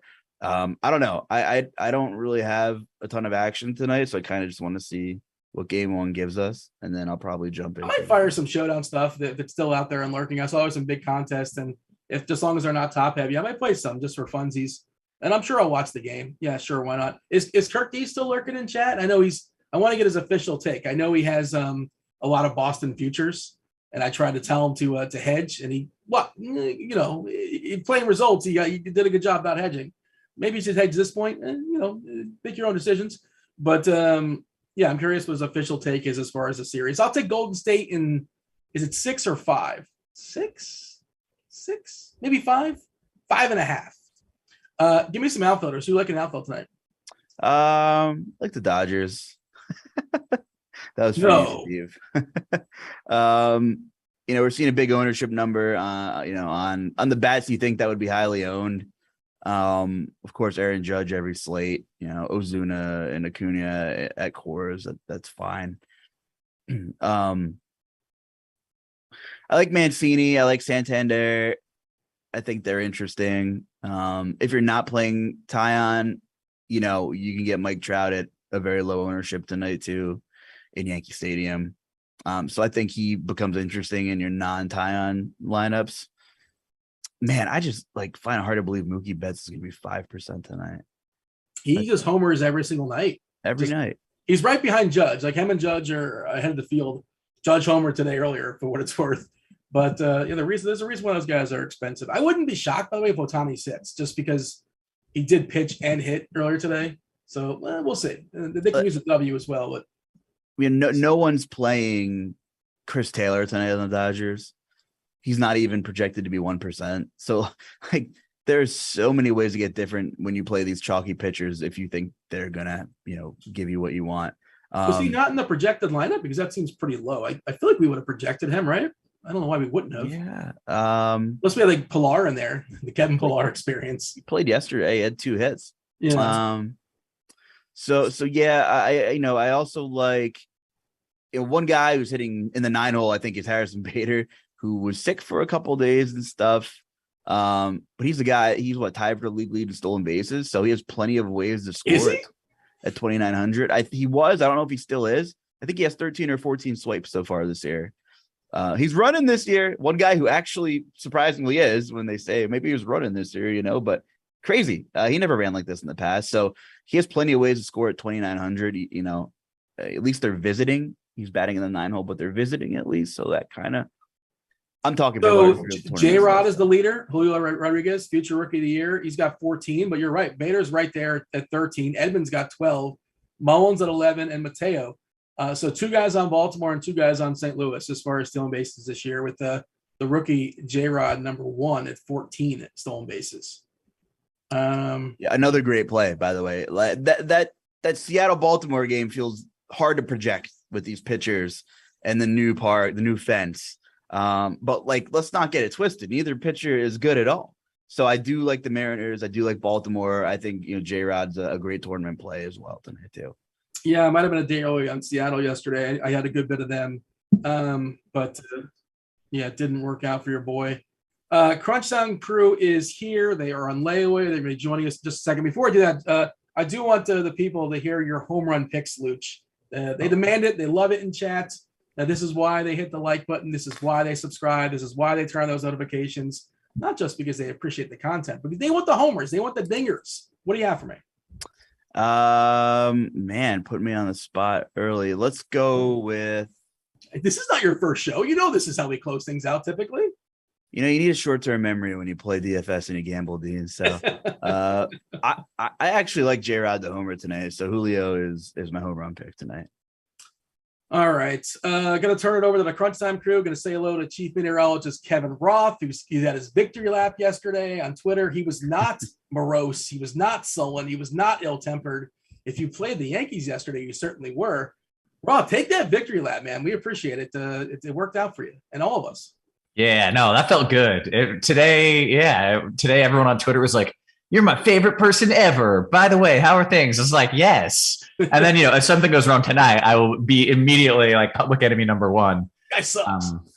But living it up. Look, I'm happy when it works out. And when it was weird that they acted like they were really going to try to play. That's what kind of threw me there for a little bit, but they failed. The weather won and I won. And feels damn good, Dean. Yeah. I appreciate it. Everybody, people that were watching yesterday, and like you were very much convicted on it. Sometimes, like you say, like, hey, listen, it's your own tolerance, but me hearing you made it very clear. Like, if that game is not starting on time, get out. And we appreciate the Yankees for not canceling it early. Yeah, right. I guess ownership was like 10, 15% on some of those guys. Yeah. Hey, you got to sell some beer, man. You got to sell those concessions. Right. You got to sell the parking passes and, double charge them down the line. But because the Yankees are strapped for cash, I'm sure. But hey, the $5 billion organization, Roth, they can't hire a weatherman. Isn't there one team that does that? I think there's one team, Minnesota. Minnesota has weathermen. A few teams now are like outsourcing it to a company that apparently does this. I think the company kind of doesn't do a great job of it, but that's besides the point. But yeah, I don't know what they were. I don't know what they were trying to do because it just wasn't going to happen. So it didn't. Also, Dave Potts, Cheeseisgood. Keith, Dave, how are things in your world? I think they're good. You can never say for sure, but I think everything seems fine. It's yellow. Like put it in Roth terms. Yeah. It's like a yellow. It's not. I mean, there's no threat of delay or anything. It's just. Cheese, I am curious how it went for you last night because you got off the Yankees, but had no idea who you pivoted to because you were mid-show. Right. So it's so great that, I mean, truly, like, I don't know what was in all my lineups, but I easily profited like more than 2x just based on the rake was more than paid for by Yankees. Yeah. Like it was so perfect. And I mean, I was close to winning some things with lineups that I was just kind of messing with on the show. Right. But it was like the easiest profit night I've had all season. Like I don't even know if I've had anything good. But I won because there was free money sitting there because of that, because of you, really. Yeah. Thank you. Ice, it's your turn to now tell me how great I am. Everyone goes around the horn here. Yeah, so I actually do have a story on it. I was answering some questions in Discord, and a guy asked me a cash question, and I told him to play judge. And then while doing that, I was listening to you on Crunch Time, immediately went back to him and said, Roth just pretty much said this game is not playing. I've changed my answer. Get off a judge, go to the other side. And he sent me a huge thank you after the game got postponed. So I said, don't thank me. Thank you. That's all. I was just, you don't get the thank you. That's bullshit. Yeah, no, but thank you. It's good. I will take the secondary thank yous. Yeah. That was awesome. I was very stoked. Last night I was like running around the house telling my wife I'm the man. It felt good, man. It felt really good. I bet she did not believe you though. She didn't. No. And she's probably the one who knows best. So right. She was Dave, happy for me. Are you sitting down, Dave? I got bad news for you. Matt Carpenter's not playing in game 2. Oh yeah, no, that's not bad news. Like I assumed he wasn't, and if he was, then I'd have to redo every single lineup to jam him in. So this is actually good news. Like left on left, I guess. He's almost guaranteed to hit a pinch hit homer. Like just play him anyway. Like at this point, it's almost like I'm not even really joking anymore. Like you should play him every day. Like he's hitting home runs every day. People think he's old and washed up. I don't think they think that anymore, but he's clearly not. He's going to hit home runs like he is doing every day. And it was a legit one of what I saw. It wasn't like those Yankee nonsense homers. It was a real home run that would have been out of like 30 every ballpark in the majors today for what it's worth. Yep. All right, we got to step aside and make way because 6:40 lock time on FanDuel. Enough of this nonsense. People want to hear the other weather, potential weather in New York, potential weather in Baltimore. Roth, you take it over. It's the start of FanDuel Crunch Time. Now I'm going to step aside as well as the Luch. No pressure, Roth. You got this. I got that. I feel good about this one. All right. I appreciate it as always, gentlemen. Thank you, Dino, for that. This is it. Moment you've been waiting for. This is indeed Crunch Time, sponsored by FanDuel. Guys, today, just a glorious day. Today was like a faux birthday for me. My birthday was a couple weeks ago, but everybody had COVID. So that was a shitty birthday. So today we saw Top Gun, which, oh my God, saw it in IMAX. So good. I took my victory lap on Twitter. Everyone told me how great I am. And I was showering, and my daughter just toddled in and handed me a peanut butter cookie in the shower. And I had a peanut butter cookie while I showered. Like, it doesn't get much better than that, right? It really doesn't. So right now, as you were talking, like sometimes when I look distracted, it's because I have to change the lineup. Now it's because I'm looking for nearest IMAX to me. I hadn't even thought about. There might be one in Columbus, Georgia. Like we don't have an IMAX here, but that's got to be on the list soon. That's a tremendous idea. It was really fun. It's so big and it's so loud. Like when the jets go flying by, it's all over. It was wonderful. Highly recommend it. Also, highly recommend listening to these two the sharpest minds in the biz. One, Dave Potts, aka Cheese is good. How are you, Cheese? Oh, I'm good. Yeah, good little slate tonight. Not no good pitching, but still a good slate overall. Okay, we got the Iceman as well. I feel like it was yesterday or 2 days ago. I was like, man, I never see you on Crunch Times anymore, and now here you are. Tired of them already. I've had enough of you. I think you got to deal with me again tomorrow too. So yeah, you asked for it, now you got it. No, that's excellent. Always good to have you.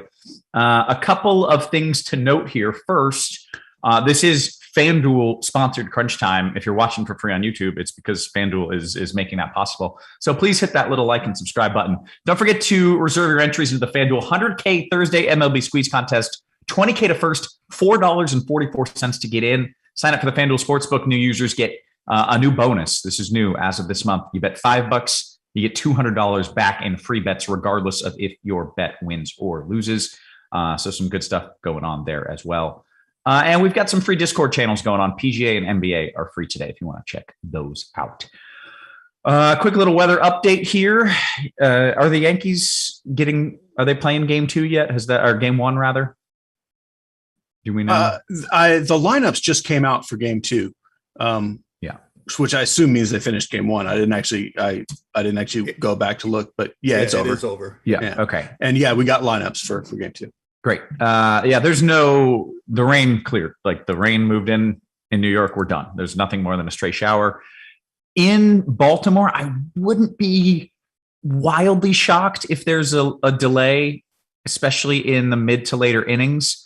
But I think it's more likely that there's not. So if you want pitchers there, it probably works out. And if you want hitters there, it almost definitely works out.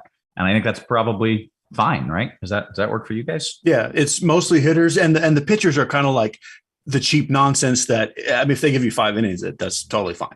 So I think it is very unlikely we get an earlier delay than that. It's not impossible, but it's very unlikely. So go ahead in tournaments and feel pretty decent about rostering those guys. That's really it as far as weather goes, which is nice. Hopefully it's quiet for like weeks in a row, and I just get to bask in the glory of my W last night for a long time. So let's talk about what we're going to do on this slate. Cheese, you want to break it down for us?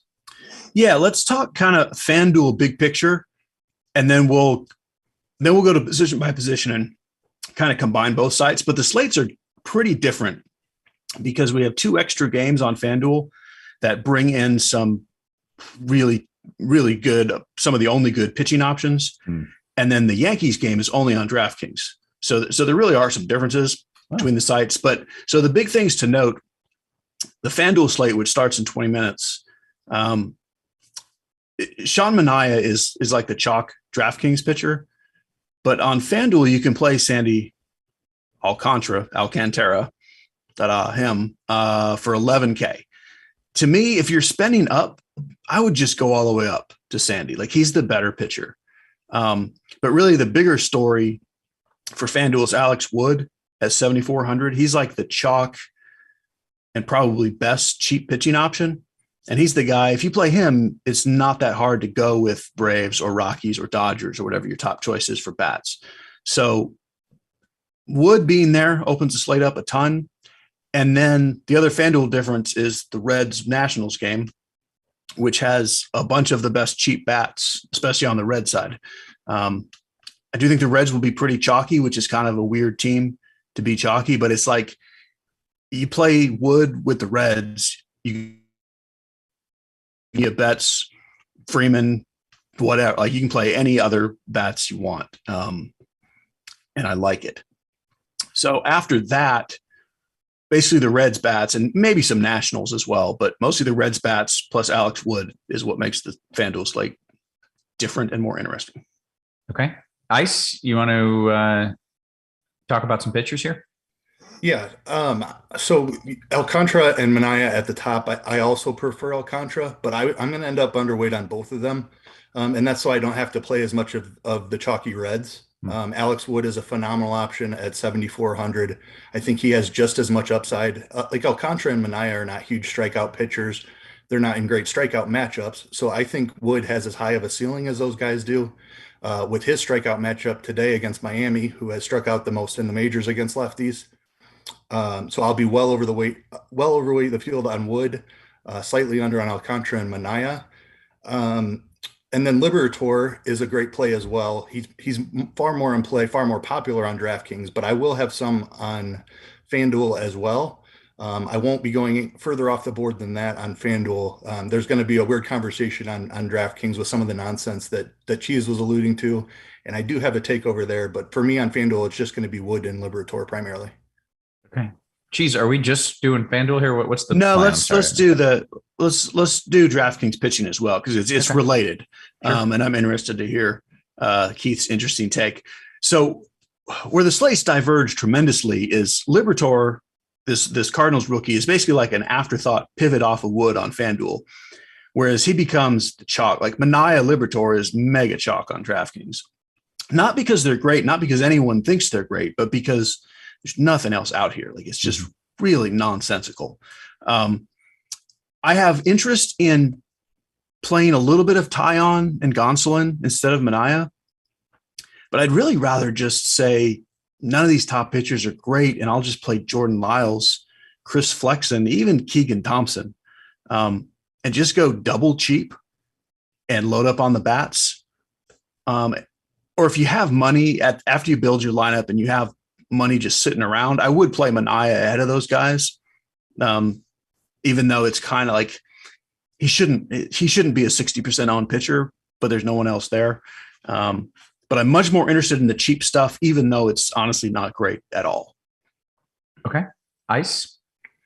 Yeah, so the Minaya Liberator pairing is going to be massive chalk over here on DraftKings. So we need to figure out a way to get different than that. I don't want to play them together in any lineup. So some of the cheap options, like I'm fine playing Minaya with Flexen or Lyles, but I'm actually going way overweight on Keegan Thompson, and it's like he doesn't have a great matchup. St. Louis doesn't strike out. They've been well above average offense, one of the best in baseball, actually. He's not going to go deep into the game, but Jordan Lyles and Chris Flexen are guys that we like typically pick on. Like, neither one are great pitchers. And like, this was more of a thing earlier in the day. Lyles and Flexen were both projected over 20%. Now we've got them in that like 16, 17% range. So the ownership, we shifted a lot of that ownership to Liberator. But I'm just gonna fade Lyles and Flexen, go overweight on Thompson and play him with Liberator and Minaya. And then all I need Thompson to do is outscore Flexen and Lyles, and that could be like he gets 10 points and they get 8 points. And then I'm passing all of the lineups that have Lyles and Flexen in it. So Thompson's not a great pitcher. It's not a great matchup, but give me 12 points, outscore Lyles and Flexen, and I think we're in business. Okay. Geez, makes sense. Yep. Yeah, that's really, really the play. Like, none of those guys are great. There's no reason not to just play the guy. And you can use the $500, or it's like 600 difference to Lyles. I mean, that can be useful at times too. So if you save $600 and get an extra point or two, which is quite possible. Yeah. Great. Okay. Well, let's talk about some of the bats, and Ice, you can go first here. You want to talk the stacks? I guess we said it was chalky reds. On FanDuel only, yes, Yeah, and that's okay. only because they're cheap. Like Votto's 2,500, Senzel is super cheap as well. The main chalk is Atlanta, and they're the very clear top stack. It's not even close. Their implied run total is over 6.5. They're just outstanding against a mediocre lefty in Coors Field. So Atlanta is very clearly the chalk and very clearly the best top option. And that's why I want to do different things at pitcher, because I can't play the chalky offense with the chalky pitcher pairing. And I want to get a little bit over the field on Atlanta because I think it's just a phenomenal spot for them. Colorado and Coors also, the Dodgers will grab a little bit of ownership against Taijuan Walker. The Yankees are DK specific, but I like them for game 2 against a rookie left-hander going into Yankee Stadium. And then on FanDuel, we talked about Cincinnati. Washington is also available only on FanDuel, and they're in a decent spot against a rookie for the Reds. Going off the board, I like picking on the 2 pitchers I'm fading in Flex and Lyle. So I like both the Seattle and Baltimore stacks a little bit. I'll play them more as a secondary stack to my primary Atlanta or Dodgers stack or Yankee stack on DK. But I do like loading up on Seattle and Baltimore. Cheese? Yeah, it's a good slate. The reason I like the slate is because Atlanta is just obviously fantastic. But there's several other teams that if we didn't have the Braves, like they could easily be taking top billing. Certainly the Dodgers and the Rockies. I do like both the Mariners and the Orioles. Love the Yankees on DK and love the Reds on FanDuel. I also am playing Cardinals stacks and even a couple of Padres stacks. Like all these spots are okay. It's just that they're so overshadowed by the Braves that other than the Reds on FanDuel, like they're all essentially sneaky. Yeah. Okay. Excellent. Position by position, I believe. In fact, let's start with favorite stack. If you're going to pick one stack to win a tournament, Cheese. Cardinals. Ice, one stack to win a tournament. Braves. Yeah, I mean, that's the obvious chalk answer. That's who I'll have the most exposure to. I'm going to go I'll do the pairing. It's the Braves with Baltimore. Braves with Baltimore. Okay, excellent. Let's go position by position here. And we've still got 12 minutes until FanDuel lock. But Cheese, can we do both? Or? Yeah, well, I was going to say this. If we get FanDuel questions in chat, because I see one already that like starts with the early game, like go ahead and interrupt us and ask FanDuel questions while we go position by position, if that makes sense. Well, then I'm interrupting you right now. FanDuel Cash, Cheese. Moose, Ozuna, or Riley and Senzel? Yeah, and that's that Braves-Reds pairing that we've been talking about. I like the Riley-Senzel side. Okay, let's talk about catcher, Cheese. Or on FanDuel, catcher first. So, really like Will Smith and Darno are certainly playable on FanDuel, but it's pretty much just a DraftKings thing. I like Will Smith a lot because Darno is cheaper and he's playing for the Braves. Smith's the better hitter. And then we've also got Servin is playing for Colorado. Interesting. But I like Rutschman as a pivot off of that. And then I like Higashioka as a cheaper catcher. Okay. Ice. Yeah, Darno's clearly the top option for the Braves. Love Rutschman as well as a tournament pivot. Wilson Contreras for the Cubs. Liberatore is going to be massive chalk. I don't mind playing Contreras just as a one-off. He's got plenty of power. Okay, first base. All right. Matt Olson is going to be one of the lower-owned Braves because he's lefty-lefty. Joey Votto on FanDuel is super cheap. He's definitely in your cash game lineup. Ryan Mountcastle is the cheap option on DraftKings that I really like. Mancini is cheap as well on both sites, cheaper on FanDuel, but both of those Orioles that I love. Ty France is the Mariner that I like a good amount here at first. Freddie Freeman, obviously an awesome option for the Dodgers, and you've got Connor Joe and CJ Cron in Coors as well. Okay, Cheese. Yeah, I like that it's going to get really spread out between Olson, Cron, and Freeman, with Votto being the chalk on FanDuel. And I think on FanDuel, there'll be a lot of 2 first baseman lineups, although the fact that Votto's that cheap helps push down the ownership of all those other 3 guys on the chalk teams. So I do like kind of going out of your way to get Olson in some Brave stacks and Freeman in your Dodger stacks. And then Goldschmidt's the other guy I'll throw in there as well as a spend up. All right, second base. So Albies is the mega chalk and he is the best play. He's not that hard to fit on FanDuel. He's a little hard to fit on DraftKings, but not even really. I think you can play Brendan Rodgers on his own or in a stack in that same game. If you need something super cheap on DraftKings, you can play our old friend Rougned Odor. He's still hitting home runs.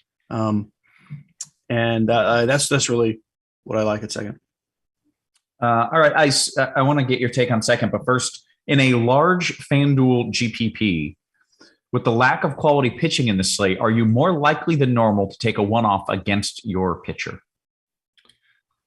I still don't think you need to do that. It's a big enough slate. I usually only do that on like 2 or 3 game slates. There's still plenty of options that I don't want to do that on this one. Okay. It does make sense to a degree that, like, all right, if you're playing an ace and you need 45 points out of the guy, you're not going to pick someone against him. But if you're hoping for 5 or 10 points out of a guy, then maybe it's more likely. Cheese, do you fall in the same category where it's a big enough slate that you don't have to do it? I'm always like, I never have much problem at all playing a batter against your pitcher. Okay. I don't think it's even remotely bad. Yeah, okay. If it's one of the cheap pitchers. Right. Okay. Ice, second base, please. All right. Albie is the top option. I like Torres for the Yankees. On DraftKings, LeMahieu is leading off for them as well. Toro. Yeah, sorry, let me forget. I forgot to mention Torres because I love him. Yeah, thank you for saying that. Yep. And then Toro is kind of a cheaper option on DK. Fanduel too. He's cheap. Rogers is in Coors, and then Christopher Morel for the Cubs. Another guy that I don't mind there against the chalky liver tour. Okay. Third base. The brave here is Austin Riley. He's going to be very chalky. Ryan McMahon is probably my favorite pivot here. Also in Coors. The Mariner I like here is Suarez. Edwin Rios is cheap for the Dodgers. I like him a good amount. Arenado also. Like, I'm playing a lot of Thompson, but I don't mind the Cardinal stack as well. So that's a situation where I'm going to play both sides of that, because it's very possible that Thompson just gives up 4 or 5 runs and the Cardinal stack is useful. So I do like Arenado a good amount. Cheese. Yeah, all the same guys with, obvious Riley chalk. You can also do, Machado is like the spend up to be different. Definitely like Suarez as well. He doesn't have to be part of a stack. He can be. Same with McMahon, same with Arenado. Yeah, that's about it. Shortstop. So this one's interesting. Like on FanDuel, Trey Turner is only $300 more than Swanson. And Trey Turner is better than Dansby Swanson. News alert. On DraftKings, like the pricing gap is about right. So Swanson's the better play. On FanDuel, I would just play Trey Turner ahead of Swanson. And even in Brave stacks, like you got 4 other Braves to play, do them and play Trey Turner. JP Crawford is at a nice salary. Lindor is just another one of those you can pay up to be different just for the sake of doing it. But I think you're different enough with Trey Turner, even though he's not sneaky, that I'm mostly Swanson, Turner, Crawford. Ice. Yeah, those are the same guys I like as well. Nico Horner is cheap, just to throw another name out there. Garrett Hampson in Coors has shortstop eligibility on DraftKings. I'm not sure if he does on FanDuel. No, he's second base outfield on FanDuel, but shortstop eligible on DraftKings. Okay, then we get to the outfield, and we still have 6 minutes left here until lock. All right. Acuna is the very clear top play. Going to come with a ton of ownership. Ozuna is the cheaper Braves option, who will also be picking up a ton of ownership. Aaron Judge is a phenomenal option against the lefty. Jesse Winker is underpriced on both sites, leading off for the Mariners. Miguel Andujar is a very cheap Yankee, hitting in the cleanup spot for game 2. Cedric Mullins at the top of the Orioles lineup is a good play. I like Julio Rodriguez for the Mariners as well. Santander for the Orioles. Going off the board a little bit, and Mancini is eligible in the outfield as well. Okay. Cheese. Yeah, all the Braves, of course. Mookie Betts on FanDuel and Aaron Judge on DK would be the other favorite spend ups. I do have a little interest in playing some Mike Trout. Like it's one of those days where I don't think anyone's going to play any Angels, and they're interesting. The Braves lineup is a little funky, that Heredia and Michael Harris are starting instead of Duvall, which means that I don't think anyone's playing them. Like Duvall was going to be super chalky. Just like people know the name, they think of the power. He was cheap. It's righty versus lefty. I'm not sure that people are just pivoting to Harris and Heredia. And I don't really love them as one-offs. They're okay, but in stacks, like I think doing like a Brave stack that doesn't have any of like Acuna, Riley, and Albies is very viable. And then you can spend up with those other spots. Jesse Winker is too cheap, especially on FanDuel. The other random cheap guy that popped in the line, I didn't even know he was on his way back, is Nomar Mazara. Remember him from back in the day. He's minimum salary on DK, and just a viable cheap dart, kind of along with Andujar. I do remember he was with the Rangers. Is he still? Yeah. I have no idea. He's playing for the Padres. Oh, okay. He was raking in the minors, if that's something that interests you. Sure, why not? Okay, we've got 3 minutes here. I know. Don't pretend like you don't care. I do. Yeah, no, I'm all the Metzara. Okay, let's see here. All right, let's take a few QQs here. Beaner, Cheese, big GPP on FanDuel, Ozuna or Marte? Ozuna. FanDuel Cash, Soto or Blackman? Ice, you cool with the cash question here? Yep. I know Blackman is in Coors, but Soto is just so much of a better hitter. I would go Soto. Okay. Mark Flores says we can take this. We could take some DK since we're not really crushed here with FanDuel questions. Any interest in Michael Harris on DK Cheese? What is his pinch hit risk? Essentially zero. I would say flat out zero. Like he's starting in a lefty, and then they're going all righties. So no, I would say zero. This is pinch hit risk. Great. FanDuel GPP last man in, Soto, who you already said you liked, but this time it's against Soler. And it's a GPP. So yes. Yeah, Soler will come with lower ownership. Still prefer Soto. Okay, great. BHB DK Cash Cheese 3v3 coming your way. Torrens, Albies, and Santander, or Darno, Rogers. That would be with the DG. I guess the other one's just a pitcher, right? Yeah. Rogers will just assume it's Brendan today. Okay. I'm just going to go ahead and redo that whole thing since it was already 3v3. Torrens, Albies, Santander, or Darno, Rogers, Andujar? Darno, Rogers, Andujar. Okay. Ice Dan says, am I absolutely nuts for wanting to stack the Brewers in DK single entry and also play Ian Anderson? You are nuts for wanting to play Ian Anderson. He's in Coors and hasn't been very good. I don't think that the Milwaukee stack is nuts at all, though. Manaea's a good pitcher, solidly above average, but he's not elite, I wouldn't say. So I think you can stack the Brewers. I like the righties particularly. Great. Cheese, do you mind Winker and Julio in FanDuel Cash? No, I think Julio's kind of a weird spend up in cash. I like him a good bit in tournaments. I don't have any issue with it. But like he's only 200 less than Soto and 300 less than Ozuna. So borderline. Okay. Ice FanDuel GPP. I've got 2 tournament lineups and single entries. Should I go both Albies or one Albies, one Swanson?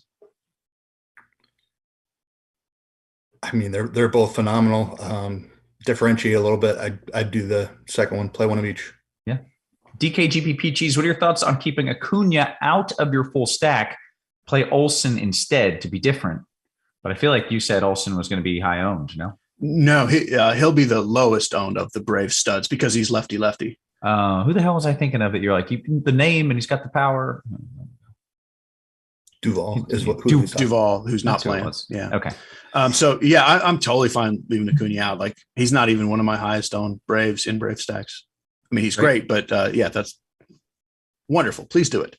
Okay. Ice DK single entry. Are the Rockies too chalkies to play?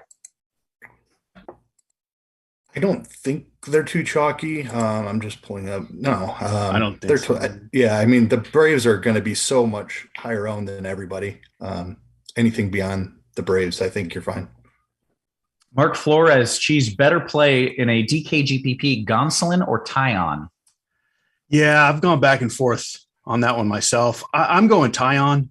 Gonsolin's a slightly better pitcher, but I just don't want a pretty good pitcher against the Mets right now. The Mets are too annoyingly good, so I would lean Taeyang. Dan Jan says, so instead of Anderson, who would you pair with Taeyang? Anyone. It's not a comfortable conversation. There's the names are Lyles. I'm flexing or Thompson. I'm personally going Thompson today just because he's the lowest owned of the trio. But yeah, there's no great options. But the Coors guy would be the last guy I would play for sure. Okay. Missed it. DK single entry, one stack to win it all. I think maybe we kind of went through FanDuel, or maybe it's the same answer. I don't know. Cheese. It's the same. I mean, obviously the Braves, but I'm saying the Cardinals. Okay. Let's see. The Braves do strike out. Would it make sense to play Gomber? I mean, that seems. I don't love it in Coors. So the thing is, like, Gomber and Anderson would not be good plays in a neutral ballpark. This is not just a Coors thing. Like Gomber against the Braves. Danjan, who I love, who is my favorite DFS player of all time, as you know, like loves to go just way off the board, and that's always viable. Like it's okay, right? It's baseball. Like, but like we're not going to tell you that something like that is a good play because it's not, but it can happen. I mean, it is baseball. So you do you, and I will continue rooting for you. Okay. Hey, we caught up on the questions and we hit the FanDuel lock. So that's good. If you've got a couple more questions here on DK, please do get them in. If not, we're going to get out of here early. We're not just going to sit around like bumps on a log waiting for DK lock, right? It's there's not enough different. I mean, there's no, and we have pretty much all the lineups other than the Mets, I think. Yeah. So there shouldn't be too much. DKGPP one stack to lose it all. I assume that means win it all, but I feel like we've been through this. Ice one stack to win it all. Maybe he's asking what's the bust. I don't know. Yeah, I mean, I'm going overweight on Atlanta. I know they're chalky, but I think there's plenty of ways to differentiate. You can play different parts of the Atlanta lineup, get a little weird with pitching and your secondary stacks, and I think you're different enough if they score the runs I think they're going to score today. One person in the YouTube's asking for a weather update. They showed up late. First off, shame on you. Second, it's fine. In New York, everything's good. That game's going to play, and it's going to play without issue, and that's perfect. In Baltimore, there is a chance of a delay. It would be more likely to happen late than early if it does happen, and I don't think you should do anything about that chance. If you like pitchers, play pitchers. I think the chance of you getting a delay that knocks out pitchers is very slim, and all the bats are fine because the game's going to finish even if they do have a delay. A couple more QQs. DK didn't say what, but Torres and Metzara or Rogers and Andujar. Cheese. It would be Rogers and Andujar and cash. I would lean the other way in a tournament. Torres, Metzara. Okay. Well, we've done the things here, guys. We've caught up on the questions. Do you want to? And really seriously for real, Dan Jan spec here. Like I totally get what you're doing. Like, you know, if you play for the 1% potential outcome and you're the only one who does it. I don't think that's how you say English that's words. it. You nailed it. Yeah, I mean it's fine. Like, but as far as like you asking us, is this a good play? No, it's not. But yeah, like it does make sense what you're trying to cobble together, and I get it. Yeah. I mean, especially when you're going up against like Jordan Lyles or Keegan Thompson, like sure, there's a chance that Gomber or Anderson could outscore one of those other guys. I don't think it's likely enough that like even Thompson, who I'm choosing to go overweight on, is low owned. So to get that extra 9% discount or whatever on the ownership just isn't worth it for me in Coors. Gotcha. Okay.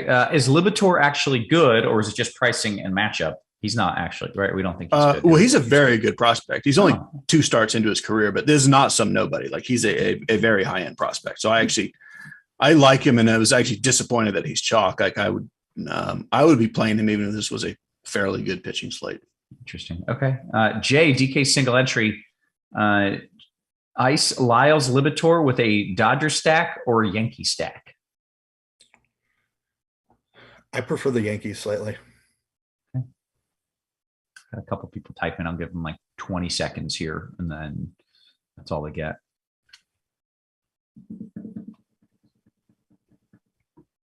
Yeah, that's all we get. Okay, with that, all right, DK single entry. Here we go. Ice Seattle stack or Colorado stack? Colorado seems to be under-owned. I agree. It feels like they are.